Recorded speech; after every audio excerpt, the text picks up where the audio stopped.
Hello friends, स्वागत है हमारे चैनल में आप लोग का एक बार फिर से। तो देखिए, जब से काउंसलिंग का माहौल न्यूज़पेपर के माध्यम से या किसी भी सोशल मीडिया के माध्यम से 10% एक्स्ट्रा बुलाने की बात है, तब तक एक अलग ही माहौल बन गया है। हमको भी स्पेशली कई तरह के कॉल आ रहे हैं, तो चूँकि सबको कॉल पर जवाब देना थोड़ा सही नहीं लगता है इंडिविजुअली, इसलिए मैं सोचा कि एक वीडियो के माध्यम से ये स्पष्ट कर दूँ कि आखिर आयोग का मंशा क्या है, वो चाहता क्या है।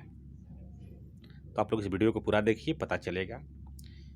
जब कैंडिडेट आयोग के पास जाता है तो सबूत मांग रहा है, कहाँ हम कभी 2 गुना, 2.5 गुना, 3 गुना बुलाए हैं। जब आयोग की ऐसी नीच हरकत है तो अब कैंडिडेट करे क्या।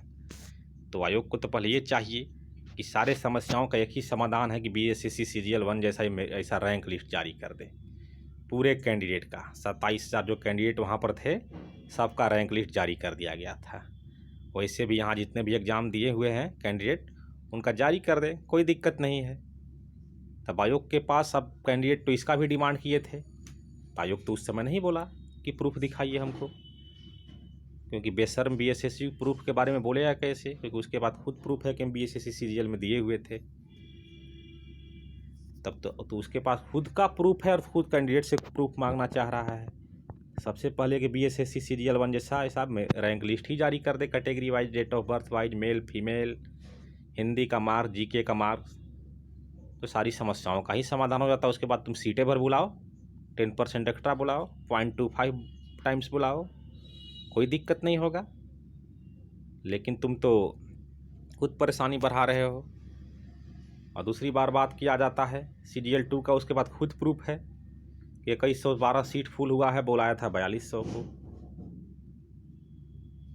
डबल तो लगभग ऐसे भी बुलाया था। तो देखिए, आयोग को प्रूफ मांगने का मंशा सिर्फ कैंडिडेट को गुमराह करना है और कुछ नहीं। आयोग के पास खुद का अपना प्रूफ है। सीजीएल 1 सीजीएल 2 में क्वेश्चन पेपर और आंसर की जारी किया था, ऑब्जेक्शन लिया था, वह प्रूफ उसके पास है नहीं क्या। लेकिन इंटर लेवल में पीटी में ना क्वेश्चन पेपर जारी किया, न आंसर की जारी किया, ना ऑब्जेक्शन लिया।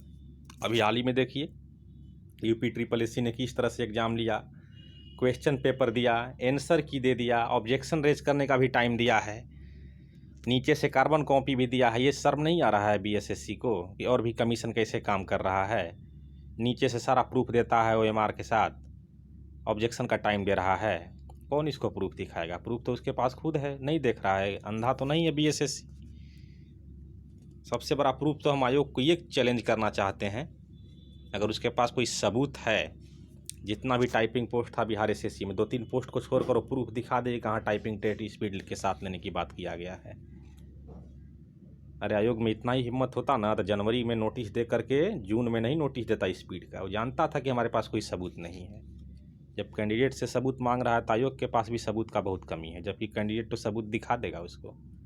अभी जो आंसू लिपिक के बहाली में तकनीकी योग्यता प्रमाण पत्र मांगा जा रहा है और जिस गजट का उल्लेख किया जा रहा है कि 7083 और डेट है 15/7/21, वो गजट में कहीं आया ही नहीं है। पता नहीं किस गजट से, बच्चों ये गजट हम भी बहुत खंगाले हैं, आप लोग समझ रहे होंगे। वो कहीं गजट में है ही नहीं, तो आंसू लिपिक को कहाँ से तुम मांग रहे हो? सब चीज़ का गजट में प्रकाशन होता है, वो गजट में प्रकाशन क्यों नहीं हुआ ये ज्ञापांक संख्या चाहे पत्रांक संख्या? इसलिए आयोग का सिर्फ नौटंकी है, करता वही है जो खुद चाहता है। इसलिए सबूत क्या आदमी दे? देखिए, सीजीएल 1 का सबूत है, वैसा रैंक लिस्ट जारी कर देता। सीजीएल 2 का सबूत है कि 2100 सीट फुल हुआ, तुम 4200 बुलाया था। सीजीएल 2 का ही सबूत है कि फॉरेस्ट रेंजर के 100 पोस्ट के लिए तूने सभी कैंडिडेट को बुला दिया, 1500 को, जितने भी उसके लिए एलिजिबल थे। फॉरेस्ट गार्ड में क्यों नहीं बुलाया? फिजिकल वाले पोस्ट, टाइपिस्ट, एएसआई, अधिनायक अनुदेशक में क्यों नहीं सबको बुलाया जितने लोग फिजिकल ऑप्शन चूज किए थे? ये सब तो नौटंकी है सिर्फ आयोग की, और कुछ नहीं।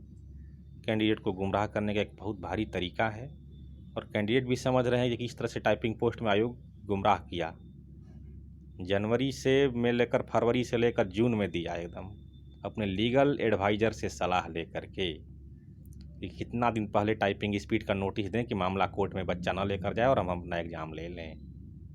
ये साजिश था उसका। सोचिए आप लोग, अगर जनवरी में दे देता टाइपिंग स्पीड और जुलाई में लेता, तब तक तो कुछ और हो चुका रहता मामला। लेकिन लीगल एक्सपर्ट से सलाह लिया, बीच में गुमराह करते रहा। तो यही सवाल है, सबूत पहले आयोग दिखाए ये किसके आधार पर हमने 30-35 स्पीड लिया। 2-3 पोस्ट में स्पीड था, नो डाउट, 16, 17 और 32 में। उसके बाद कहीं भी स्पीड मेंशन नहीं था, और बाकी आशुलिपिक में स्पीड का मेंशन था नियमावली में। लेकिन 3000 से अधिक पोस्ट में कहीं भी टाइपिंग टेस्ट स्पीड के साथ नहीं लिया जाना था। क्या ये आयोग ये प्रूफ दिखा पाएगा कैंडिडेट को?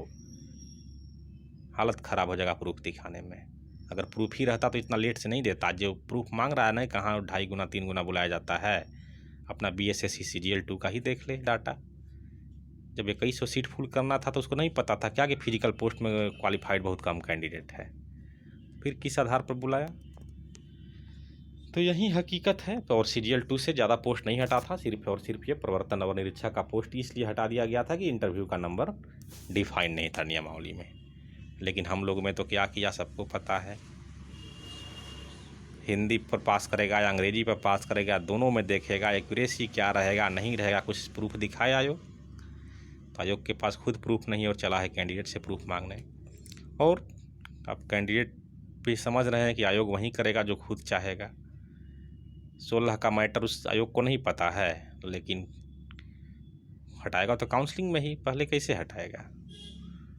तब वही है। तब आप लोग लास्ट में एक बात और सुन लीजिए कि आयोग तो वही है जैसा मैं पहले भी बना चुका हूँ वीडियो, आप लोग देख चुके होंगे काउंसलिंग के लिए कैसे कैसे किनका रोल नंबर में नाम रहेगा। तो मेरे अनुसार आप लोग एक और सुन लीजिए, अच्छा लगेगा तो ठीक, नहीं तो कोई बात नहीं। तो फिजिकल पोस्ट खाली रहने जा रहा है, टाइपिंग में पास लोग का हो जाएगा। और 8000 जो ये सीट है नॉन टाइपिंग, और आयोग का जो रवैया है कि हम 10% ही एक्स्ट्रा बुलाएंगे, तो 8800 हो जाएगा कैंडिडेट।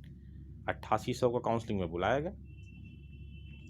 अब इसमें से पता चलेगा कि 1500 फर्जी निकल गए या 2000 ही निकल गए। 2000 निकल जाएंगे तो आ जाएगा 6800 पर संख्या, तब 2000। और अब इसमें से जो लोग अब्सेंट रहे होंगे उनको एक मौका देगा आयोग कि आप लोग इस डेट को आकर के अब्सेंट वाले अपना काउंसलिंग करा लें। अब वो दोबारा भी नहीं आ पाएंगे वहाँ पर, तो अब उनको कंसीडर नहीं करेगा, एक नया लिस्ट निकालेगा जो पुराना लिस्ट से अलग होगा। लगभग 2000 है तो कम से कम 2500 का एक अलग सा लिस्ट निकालेगा। अब इसमें से भी पता चला कि 500 और फर्जी निकल गया, और कुछ लोग अब्सेंट कर गए, यानी कि 1500 और फुल हुआ।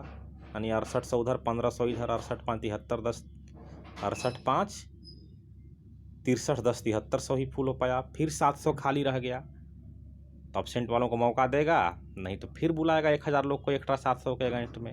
अब उसमें से भी पता चला कि 200 और फर्जी निकल गया या अब्सेंट हो गया, तो ऐसे बार बार करेगा। CGL 1 में भी ऐसा ही किया था, और ये मेरिट से पहले कर देगा। मेरिट लिस्ट में जब तक कैंडिडेट्स को घटते रहेगा तब तक सेकंड काउंसलिंग थर्ड काउंसलिंग को बुलाने का उसका टारगेट है। और एक बार मेरिट फुल हो गया, मेरिट फुल होने के बाद अगर कोई नौकरी नहीं ज्वाइन करेगा तब उसके लिए नहीं बुलाएगा वो।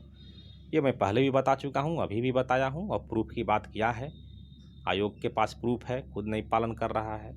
CGL 1 में मेरे रैंक लिस्ट दिया, CGL 2 और इंटर लेवल में नहीं दिया। CGL 1 CGL 2 में क्वेश्चन पेपर दिया, ऑब्जेक्शन राइज का टाइम दिया, सब कुछ दिया, लेकिन यहाँ नहीं दिया। खुद का प्रूफ है, खुद के प्रूफ को झूठा ठहरा रहा है, तो क्या करे कैंडिडेट? बस यही था इस मामले से। बाकी लोग कोई अनावश्यक फ़ोन कॉल्स ना करे तो अच्छा ही रहेगा। धन्यवाद। और तो जो लोग चैनल पर पहली बार होंगे सब्सक्राइब कर लेंगे और वीडियो को ज़्यादा से ज़्यादा शेयर कर देंगे। धन्यवाद।